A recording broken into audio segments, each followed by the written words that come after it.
برای شروع من اومدم یکی از حلقه ها رو از وسط باز کردم که یه کانوای صافی رو داشته باشم.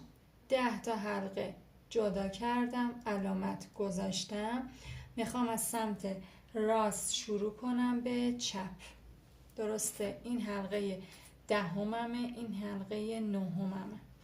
حلقه 10 میره رو حلقه 9. درسته؟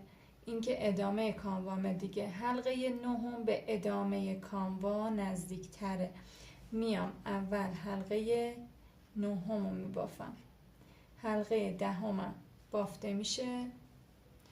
حالا حلقه 8 روی حلقه 7 قرار میگیره، یه ضرب در درست میشه دیگه. این حلقه 7 میشه، این میشه حلقه 8. مرتبش هم میکنیم. این حلقه 6 روی 5. اول حلقه 5 بافته میشه، بعد حلقه 6. حلقه 4 روی 3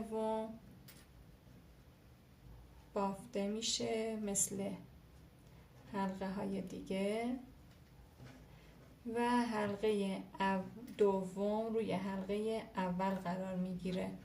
اینجا رج اولمون تموم میشه.